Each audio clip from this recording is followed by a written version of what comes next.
Hi, Derek Gale here, and in this video, I'm going to answer a question that I get from a lot of people that are just starting out online, and they're looking to start an online business. And that question is, what's the best niche market to start a business in?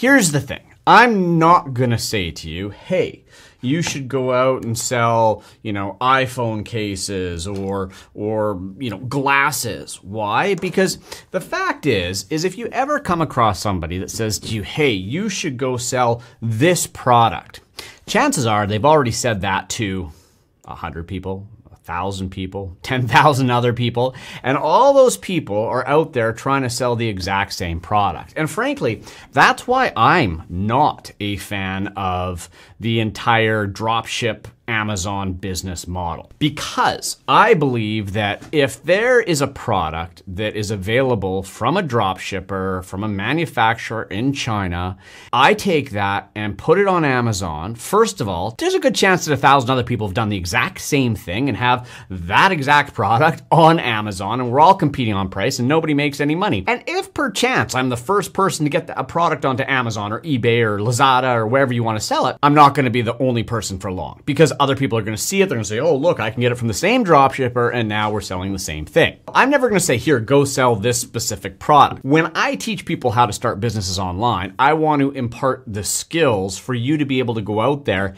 and to find your own business ideas. So here's what I'm going to do in this lesson. I'm going to share with you not a specific product or even an exact specific niche market. I'm going to share some categories, some areas, some bigger markets, if you will, that if somebody said to me, hey, Derek, let's start a business online, these would be the 4 areas, the 4 bigger markets that I would look to find niche markets in that I could target. Hopefully you're ready for this. Category number 1. Wealth creation. What is wealth creation? Wealth creation is anything that you can do to help somebody improve their financial means, to help them make more money. And this is a massively broad category of products, of services, of information that you can sell. If you can teach somebody, for example, how to trade stocks or trade Forex or to buy real estate, or maybe you teach people how to start a business, or you teach people how to grow a business, or you teach people how to financially plan better or save on taxes or save on speeding tickets, whatever that is. Anything that you do that helps people improve their financial means is in the wealth creation space. And this is massive. If you are a person that has a service or a product that helps somebody do something in their business, even if it's one little teeny piece of the business, but it helps make that business more successful, you are in wealth creation. The reason I love wealth creation as an area to look for business ideas is because when you're in wealth creation, when you are helping somebody increase their wealth, there's a very clear value proposition. Okay, so what do I mean by that? Well, look, if I was a expert options trader or stock trader, and I had a strategy that I could teach you to learn how to trade options, and you had the potential to make an extra 50 grand a year off that. Let me ask you, if I could teach you how to make $50,000 a year trading stocks with, minimum investment, and I'm just making this up as I go, but if I could teach you how to make $50,000 a year in investing, would you pay me $500 to learn how to do that? The answer, most people are going, yeah, I absolutely would. And that's the magic of the wealth creation space. When you can provide massive financial value to somebody, helping them increase their wealth, you have a very clear value proposition. So when I say, hey, look, I'm going to show you how to grow your business by 100% over the next 2 years, and you immediately double your current revenue, and then you look at the investment, well, if I could make $1 million and it's only going to cost me $1,000 to learn how to make $1 million, the value proposition is obvious, and people are willing to invest to learn how to make more money, right? That's just normal. That's natural. The beauty of it is, though, is whether we do it consciously or not, when we are offered something that's going to help us make more money or improve our financial means, we immediately do a calculation in our head going, okay, if I invest this, I'm going to make this. And if that outcome makes sense, it becomes a very easy buying decision for people. That is the category number one, wealth creation. What products, services, skills that you have could you help and use to help people grow their businesses, to make more money, to invest better, to save money, whatever that is. Incredible market, both for starting businesses and even for affiliates. Number two, health. I love health. I do a lot of work in the health space. Why? Because the fact of the matter is people are willing to invest in products, in services, to feel better, to look better, to live longer. And in fact, we live in a really interesting time. It's a time where Western medicine has done amazing things for us as a human species. It's helped us treat diseases, live longer. It's done all these great things. But there is a fundamental flaw in Western medicine typically. It's this. It treats symptoms. It doesn't necessarily focus on prevention, on just being healthier, on avoiding diseases and illnesses altogether. As a population globally, as we become more educated, as we have more money to invest, as we have more time to look and focus on our own health, people are now starting to advocate for themselves and going, okay, Western medicine's fantastic, but I want to avoid ever having to use Western medicine. So how do I get there? In order to get there, people are spending a fortune on fitness, on health, on across multiple different categories, billions of dollars a year outside of the traditional medical systems trying to improve their health. And this is a massive industry, a massive sector with countless niches where people are spending tons of money every single day. That would be another place I would look. Is there something in the health space, a niche that exists within there? Because there are people spending money there every single day. That brings us to number three, and that is hobbies. Hobbies and passions. Now, the reason I love that category, that market of hobbies and passions as a place to look to find niche markets is because we have something that I call a rational value. Hear me out. I'm a passionate mountain biker. I've been riding mountain bikes, racing, downhill, cross country for fun since I was young. And I love it. When I have a spare time, you'll find me out on one of the mountains riding down it on my mountain bike. My whole family rides. In fact, every summer we go up to Whistler, which is the biggest mountain bike park in the world, and we spend at least 4 to 6 weeks there every summer. What do? We ride. My wife rides, my sons ride. We all love riding. I'll go on mountain bike vacations. I'm passionate about mountain bike. For a non-mountain biker, if you knew how much I spent on a mountain bike, you would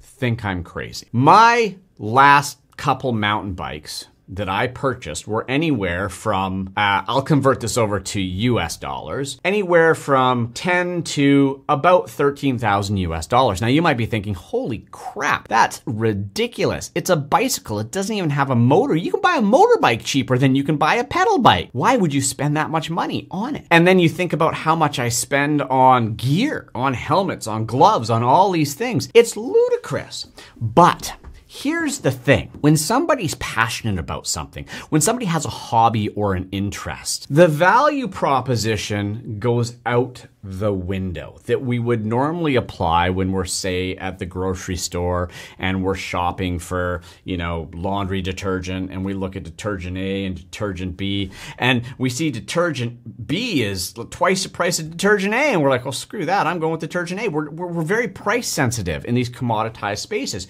But when you have something people are passionate about, they're willing to spend obscene amounts of money on their hobby, on their interest. And I mean, perfect example. Let's take golf, for example. My goodness, golf. You have guys that go out, and I golf, and they'll spend on a driver, okay? A driver can cost $400, $500, $600. Heck, there's drivers that cost over $1,000 for a single club. So you got a chunk of metal on a stick to hit a ball. and you're spending $500, $600, $700 on that. That's actually ridiculous. A set of golf clubs can cost thousands of dollars, but here's the best part. Now every time you want to use it, you have to go and pay another $100 just to hit the ball around the course. And you know what? You're going to lose a lot of those balls. You're going to have to pay sort of $3 or $4 every time you lose a ball. And if you're a golfer like me, that's a lot. Irrational value. Why? We will spend money on stuff that we're passionate about. And if you look at any of these hobbies and interests that people have,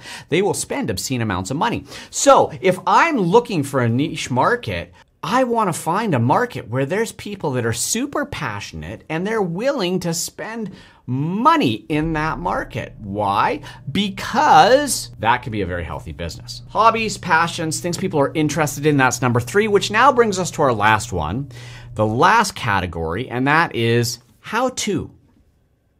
How to. When somebody goes onto the internet, fires up Google and types in how do I, or how to, or learn how to, they're seeking information. And if they're seeking information, that typically tells us they need to learn something. They're trying to solve a problem. So this actually represents a really big opportunity. First, we could create the information and share that with that person and help them solve that problem. And in many cases, in certain niches, people are willing to spend great money just to get the information, right? So people will pay for that information. On the other hand, maybe you even give the information away for free. But in order to implement that information, instead of selling the information, you focus on now selling the tools or products that are needed to implement what you taught them in that information. A perfect example of this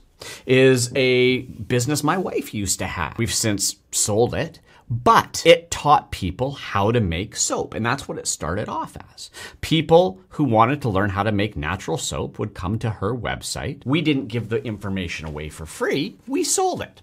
And we packaged it up and created a sales page. And we didn't just teach how to make soap, though. We taught you how to make soap, and then we had different recipes, and we had all these other things that you could make at home, from shampoo to skin cream, stuff like that. And people would come and they would invest $27 to learn how to make that soap. But here's the beauty of this type of a business, is it wasn't just making money off selling people information on how to make soap. The real money in that business is then selling those people who you have now educated on how to make soap, the ingredients, the tools, the stuff that they need to make that soap. And here's where information is so powerful. When somebody comes to you and they say, hey, I want to learn how to make soap, and they come across your website and you maybe give the information or you even sell them the information, and then they learn from you how to make soap, you've now created a relationship there. Your information has trained them, has helped them, has maybe made their life easier or solved sort of problem. And so that's now elevated you into what I call the trusted advisor status, where they trust you now because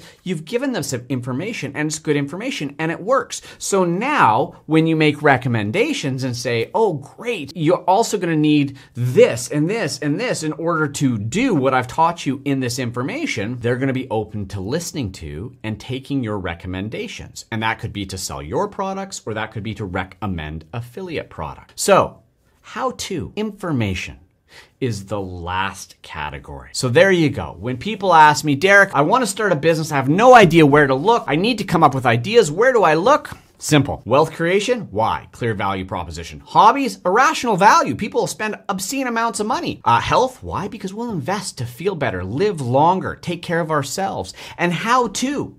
Because once you educate somebody, you become the trusted advisor, and now you can use that relationship to sell lots of different products. If you're struggling to come up with ideas of niche markets and you need a little help, I would recommend you look below this video, because I've created a tool that is specifically designed to help people uncover great business ideas. And here's the best part. You can use this tool for free. I created this tool at a free level to give people who want to start a business on the internet but don't have any good ideas. I created it to help you find those those ideas. In fact, this tool already has a curated database of 8,000 different product ideas in niche markets to potentially even get you started, along with the tools to really assess and analyze them. The tool I'm talking about is called IdeaBot. And if you want to check it out, the URL is ideabot.ai. And again, scroll down below this video. I've included a link to it there. You can use it for free. My goal is to help launch as many digital entrepreneurs as I can. And this is probably the first roadblock so many people run into. They say, I want to, but I don't know where to start. Start with IdeaBot. And before you know it, you're going to have ideas flowing. So hope you learned something in this lesson. And while you're here, give the video a little like if you did learn something. If you have a question, leave it in the comments below. And heck, while you're here, make sure you subscribe to my channel. And I've got more great videos coming down the pipe for you soon. See you soon, guys.